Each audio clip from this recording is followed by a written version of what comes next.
through 12 and 13, up and over, the car gets light, you feel your stomach rise up like on a roller coaster, and then this never-ending 15-16 complex before the last corner as we see Agustín Canapino now. That looks like the exit of turn 1, entry to turn 2. You can see the tire marks, maybe just lost it there through turn 1. One of the things that we heaped praise on this Argentinian driver for last year in his rookie year was the lack of mistakes.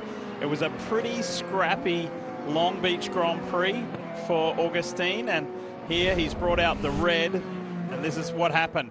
Down the hill, which is a lot steeper than it appears on television, loses it right at the bottom of turn 1, and up he goes, off track and heading uphill on the inside of turn 2. Yeah, it all comes from that curb strike there, Diff. This is an incredibly quick corner, 5th gear in qualifying, and as I said, the entry's a little bit blind. You kind of lift before you can actually see that apex curb. You start your turn in, and if you turn in a little bit too early, you can just clock that curb, and it really upsets the race car at that speed. So this is something that is kind of common here.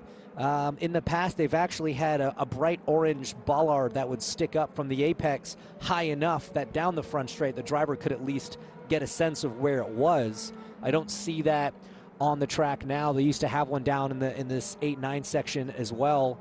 The problem is throughout the course of the race, usually somebody would bowl it over and leave it in the middle of the racetrack. So I think IndyCar made the decision to stop putting them there, but it does make turn 1 that little bit more of a challenge for these guys. Because there is more familiarity now for Canapino, is he pushing the envelope a little bit harder? I would think so. I would think just having that experience, being a little bit more comfortable. Now he's going back to all these racetracks. You know, of course, last year, most of them he's going to for the first time, bar a couple that he may have had a chance to test at.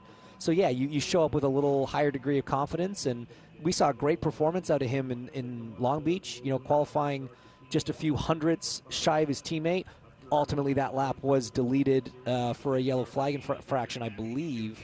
But yeah, he's showing, you know, improved form and improved pace as you would expect for a second-year driver.